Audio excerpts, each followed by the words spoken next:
তারপরে আবার নবী সাল্লাল্লাহু আলাইহি সাল্লাম আমাকে ডাক দিয়ে বলে যে আমার সব উম্মতরে নগদ ইনস্ট্যান্টলি এখনই মাফ করে দেন। সুবহানাল্লাহ বলেন না? আবার আল্লাহ রাব্বুল আলামিন ডাক দিয়ে বলেন আমি যদি আপনার সকল উম্মতকে এখনই মাফ করে দেই, অনেক উম্মত আছে তারা দুনিয়ার মধ্যে এখনো আসে নাই, আপনার পরে অনেক উম্মতরা যারা দুনিয়ার মধ্যে চলে আসবে, আমি যদি তাদেরকে এখন থেকে মাফ করে দেই তাহলে আমি হাসর বানাইলাম কেন? আমি হাসরের মধ্যে আপনার ক্ষমতা কিভাবে দেখাবো, ঠিক কি না?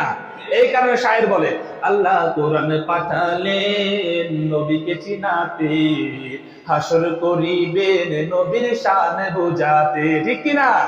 যখন মিজানের পাল্লার মধ্যে উম্মতেরা এক একভাবে ধরা খেয়ে যাবে, তখন আমার নবীজি সাল্লাল্লাহু আলাইহি ওয়াসাল্লাম ওনার একটি চোখকে টান দিয়ে ওই মিজানের পাল্লার মধ্যে, যে পাল্লার মধ্যে গুনাহের পাল্লা ভারী হয়ে যাবে, ওই পাল্লার মধ্যে আমার নবী চুল মুবারক দিয়ে দিবে, সঙ্গে সঙ্গে ওই গুনাহের পাল্লাটা সওয়াবের পাল্লা হয়ে ভারী হয়ে যাবে। বলেন সুবহানাল্লাহ। তেমন আল্লাহ রাব্বুল আলামিন সারা কোরআন কারীমের ভিতরে আমার নবীর গুণগান করেছেন। কার গুণগান? নবীর গুণগান। তা আল্লাহ রাব্বুল আলামিন বলেছেন যে আমি কোরআন পাঠিয়েছি আমার হাবিবকে চিনো ওই কোরআনের মাধ্যমে। এই কোরআনের মাধ্যমে আমার হাবিবকে চিনো। আমরা তো নবীকে দেখিনি, আমরা নবীকে দেখি নাই, তাহলে আমরা নবীকে চিনবো কিভাবে? কোরআন শরীফ যদি আমরা পরিপূর্ণভাবে আঁকড়িয়ে ধরি, হ্যাঁ, তাহলে আমরা নবীকে চিনতে পারবো। আর হাসর নাসর হচ্ছে আমার নবীর শান বোঝানোর জন্য, আমার নবীর মাকাম বোঝানোর জন্য আল্লাহ রাব্বুল আলামিন সেট করে রেখেছেন। আল্লাহ রাব্বুল আলামিন কি করে রেখেছেন? সেট করে রেখেছেন। এই কারণে শায়ের বলে, সবাই আমার সাথে সাথে, আল্লাহ কোরআন পাঠালেন নবীকে চিনাতে, হাসর করিবেন নবীর শান বোঝাতে। আল্লাহ কোরআন পাঠালেন নবীকে চিনাতে, হাসর করিবেন নবীর শান বোঝাতে, নবীর শান বোঝাতে। ও উম্মতরা যারা দুনিয়ার মধ্যে আছো, যারা এখনো নবীর মুজিজা দেখো নাই, সারা জীবন শুধু শুনেই গিয়েছো, তোমরা যখন হাসরের ময়দানে উঠবে তখন মুস্তাফার মাকাম দেখে, মুস্তাফার ক্ষমতা দেখে, মুস্তাফার মুজিজা দেখে তোমরা অবাক দৃষ্টিতে তাকিয়ে থাকবে ওই নবীর দিকে। বলেন সুবহানাল্লাহ। हाय हाय जे सभी नबी को मिला है मोजिजा, एक है मोजिजा बनकर आया हमारा नबी, आसमानों ही पर नबी रह गए, अर्श आज़िम पे पहुंचा हमारा नबी। बोले सुभान अल्लाह। যে নবীজি সাল্লাল্লাহু আলাইহি সাল্লাম যখন মেরাজের সময় যখন প্রথম আসমানের মধ্যে ওঠেন, প্রথম আসমানের মধ্যে ওঠার পরে উনি দেখতেছেন যে এক পাশে কিছু রূহ, একজন ব্যক্তি মাঝখানে দাঁড়িয়ে রয়েছে এবং তার হাতের ডান দিকে অনেকগুলো রূহ এবং হাতের বাম দিকে অনেকগুলো রূহ। এখন ওই ব্যক্তি যখন ডান দিকে তাকায় তখন সে হাসে, আর যখন বাম দিকে তাকায় তখন সে কাঁদে। যখন ডান দিকে তাকায় তখন ওই ব্যক্তি হাসে, আর যখন বাম দিকে তাকায় তখন সে কাঁদে। আমার নবী রাহমাতুল লিল আলামিন জিবরাইল আলাইহিস সালামকে ডাক দিয়ে প্রশ্ন করলেন, ও জিবরাইল, আমার বড় জানতে ইচ্ছা হয়, বলে দাও এই ব্যক্তিটাকে যে ডান দিকে তাকাইলে হাসে আর বাম দিকে তাকাইলে কাঁদে।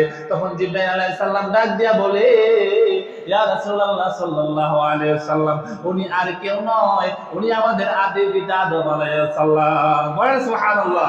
বলে উনি কেন ডান দিকে তাকাইলে হাসে? বলে উনি এই কারণে ডান দিকে তাকাইলে হাসে, ডান দিকে যখন তাকায় যে রূহগুলো উনি দেখতে পারে ওই রূহগুলো হচ্ছে জান্নাতি, আর যখন বাম দিকে তাকায় ওই রূহগুলো হচ্ছে জাহান্নামী। এখন উনি তো পিতা, সবাই তো উনারই সন্তান, ঠিক কি না?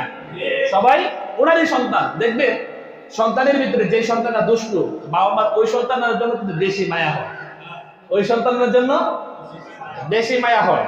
তো এটা দিয়ে একটা কাহিনী মনে চলে আসলো যে রেজভি হুজুর হঠাৎ করে আকবর আলী হুজুরকে জিজ্ঞেস করতেছেন যে আপনি যে বলেছেন নবী সাল্লাল্লাহু আলাইহি সাল্লাম, বর্তমানে আমাদের যে নবী সাল্লাল্লাহু আলাইহি সাল্লাম ওনার অনেক বংশধর আছে, ওনার বংশধর আছে, এর মধ্যে কিছু বংশধর আছে যারা কিন্তু মদের সাথে সম্পর্কিত, নবীর বংশধর, তারা কিন্তু আওলাদের রাসূল। তারা কি?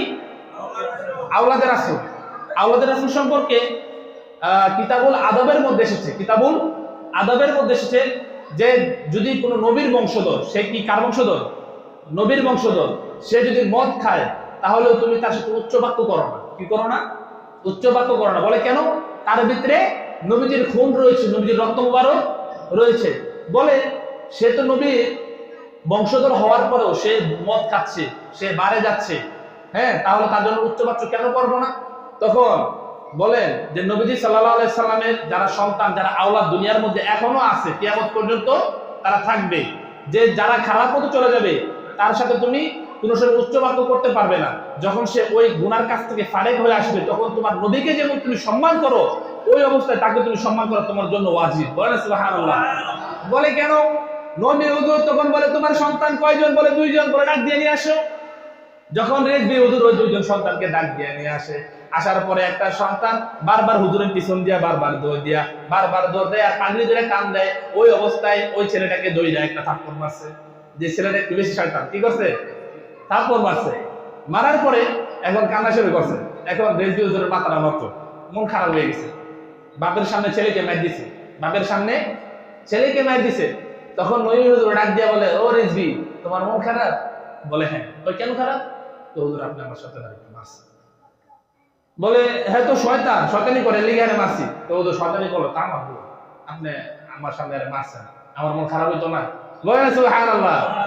বলে তোমার সন্তানকে যদি, এই সন্তান কিন্তু শয়তানি করছে বিদায় মার খেয়েছে, শয়তানি করছে বিদায় মার খেয়েছে, দুষ্টুমি করছে বিদায় মার খেয়েছে। এখন যদি দুষ্টুমি না করতে তাহলে সে মার খাইতো না। তারপরেও তোমার মনে কষ্ট লাগছে। আর যারা নবীর বংশধর, যারা নবীর আলিয়া ওলাদ, যারা দুনিয়ার মধ্যে আছে, যদিও তারা গুনাহের মধ্যে লিপ্ত থাকে, কিছু কিছু বংশধর আছে তারা গুনাহের মধ্যে লিপ্ত।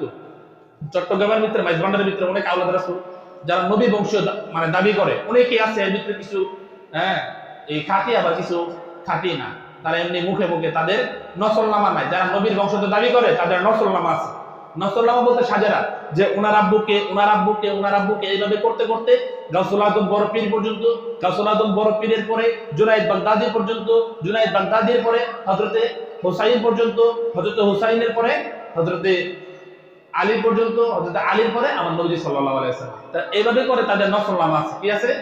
নসলনামা আছে। তাহলে আপনি যে নবীর বংশধর দাবি করবেন, আপনি খালি বললেই দাবি হয়ে যাবে না, এত সহজ নই। আমরা কিন্তু যারা নবীর বংশধর, তাদের নসলনামা কিন্তু নবী পর্যন্ত তাদের নাম লেখা আছে, তাদের নাম লেখা আছে, সাজেরা আছে, সাজেরা, এটা বলে সাজেরা। কিন্তু আমরা তো নবীর বংশধর না, এই কারণে আমরা বরঞ্চ বেশি গেলে আমাদের দাদার নাম আর বড় দাদার নাম এরপর আর কারণে মনে রাখতে পারি না। কেন? আমাদের রক্ত তেমন ভাবে খাঁটি নয়। এই কারণে আদব হচ্ছে এমন একটা জিনিস যে যারা নবীজি সাল্লাল্লাহু আলাইহি সাল্লামের সন্তান, যারা যেই কাজই করুক না কেন, তাকে সর্বদা কি করতে হবে? সম্মান করতে হবে। তো ওই মেরাজের ঘটনার সময় যে হযরতে আদম আলাইহিস সালাম বলে যে দুটোটাই তো আমার সন্তান, দুটোটাই কি আমার সন্তান। তো যখন আমি ডান দিকে তাকাই তখন আমার খুশি মনে হয় যে আমার কিছু সন্তান জান্নাতি এবং অধিকাংশ সন্তান হচ্ছে জাহান্নামী। এই কারণে আমার অনেক বড় দুঃখ লাগে। কি লাগে? দুঃখ লাগে।